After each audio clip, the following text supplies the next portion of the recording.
নমস্কার শ্রোতা বন্ধুরা, সকলকে পরমাত্মার সন্ধানে চ্যানেলে স্বাগত।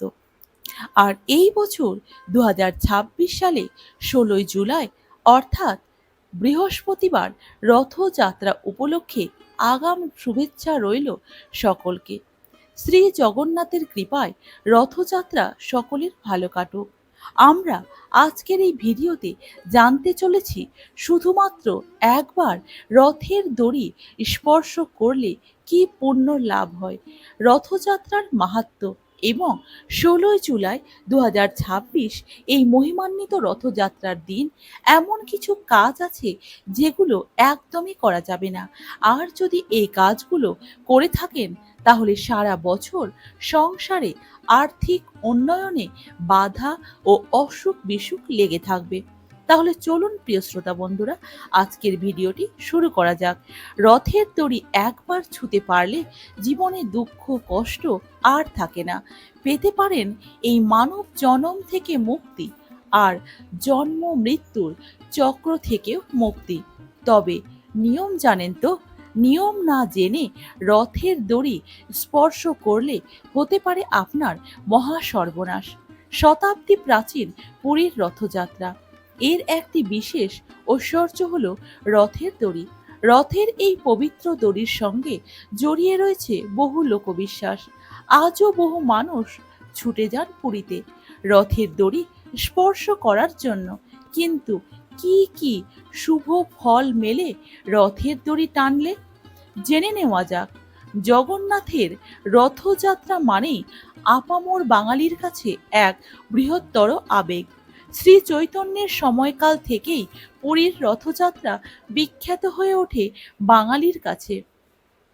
তার আগেও বঙ্গজীবনে শ্রীকৃষ্ণ ও জগন্নাথ দেবের গুরুত্ব ছিল অপরিসীম। শতাব্দী প্রাচীন পুরীর রথযাত্রা, এর সঙ্গে জড়িয়ে রয়েছে নানা কাহিনী। এর একটি বিশেষ ঐশ্বর্য হল রথের দড়ি। রথের এই পবিত্র রশির সঙ্গে জড়িয়ে রয়েছে বহু লোকবিশ্বাস। আজও তাতে বিশ্বাস করে বহু মানুষ ছুটে যান পুরীতে। রথের দড়ি একবার টানতে পারলে নাকি পুনর্জন্ম থেকে মুক্তি মেলে। মনে করা হয় রথের দড়িতে যিনি রথযাত্রার দিন হাত লাগিয়ে টানতে পারবেন তাকে আর পৃথিবীতে পুনরায় জন্ম নিতে হবে না। পুনর্জন্ম থেকে মুক্তির অর্থ জাগতিক দুঃখ কষ্ট থেকে মুক্তি।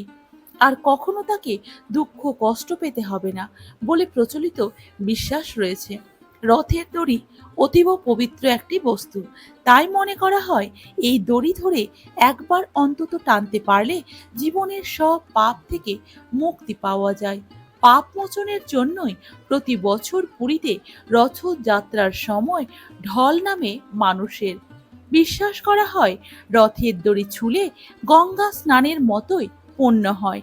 রথের দড়ি যিনি টানেন তার সব পাপ খণ্ডিত হয়, যা আদতে জীবনে গঙ্গা স্নানের মতোই পুণ্য বয়ে আনে।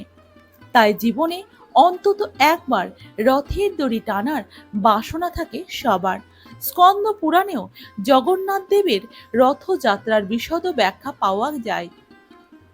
সেখানে বলা হয়েছে রথের দড়ি একবার টানতে পারলে তা অশ্বমেধ যজ্ঞের সমান ফল লাভ হয়।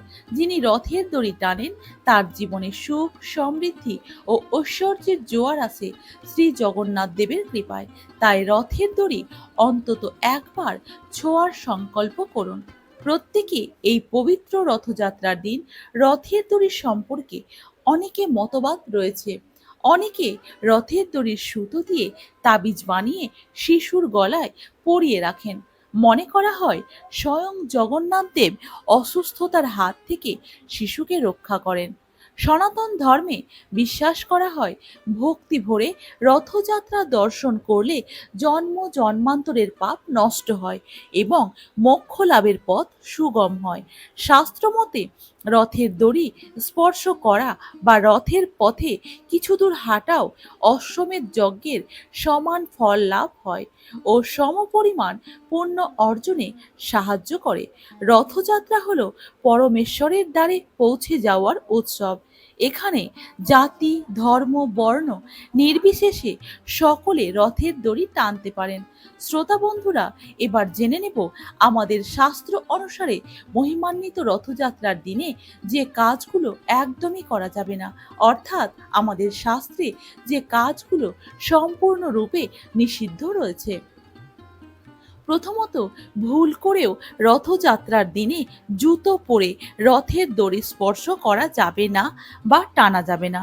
দ্বিতীয়ত, রথযাত্রার দিনে কখনোই দেরি করে ঘুম থেকে ওঠা যাবে না, অর্থাৎ ব্রহ্ম মুহূর্তে ঘুম থেকে উঠে জগন্নাথ দেবকে প্রণাম করতে হবে। মনে মনে বলতে হবে, জয় জগন্নাথ দেবের জয়। এই দিনে গরিব, অসহায়, দরিদ্র ভিক্ষুককে কখনো খালি হাতে ফিরিয়ে দেবেন না। এই দিনে কাউকে মনে কষ্ট দিয়ে কথা বলা যাবে না। রথযাত্রার দিনে ভুলেও আমিষ খাবার খাবেন না। রথযাত্রার দিনে শাকের মধ্যে ভুলেও পুঁই শাক ও কলমি শাক খাবেন না, এতে প্রভু শ্রী জগন্নাথ রুষ্ট হন। রথযাত্রার দিনে কোনো তেতো খাবার খাওয়া যাবে না। যদি খেয়ে ফেলেন তাহলে সংসারে আর্থিক দুর্দশা নেমে আসে। এই দিনে ভুলেও বৈষ্ণব অপরাধ করবেন না, এটি কিন্তু সম্পূর্ণ ক্ষমার অযোগ্য। রথযাত্রার দিনে তাস, জুয়া, নেশা জাতীয় দ্রব্য এবং স্ত্রী সঙ্গম থেকে পুরোপুরিভাবে নিজেকে বিরত রাখুন। এছাড়াও রথযাত্রার দিনে কালো পোশাক পরিধান করা সম্পূর্ণ নিষেধ এবং এই দিনে পশু পাখিকে কষ্ট দেওয়াও যাবে না, এতে প্রভু শ্রী জগন্নাথ স্বয়ং দুঃখ পেয়ে থাকেন। এই দিনে সেলাই করা যাবে না। তাহলে শ্রোতা বন্ধুরা, ভিডিওটি যদি ভালো লেগে থাকে তাহলে কমেন্টে অবশ্যই জয় জগন্নাথ লিখতে ভুলবেন না। ভালো থাকুন, সুস্থ থাকুন, আবার দেখা হবে নতুন একটি ভিডিওতে।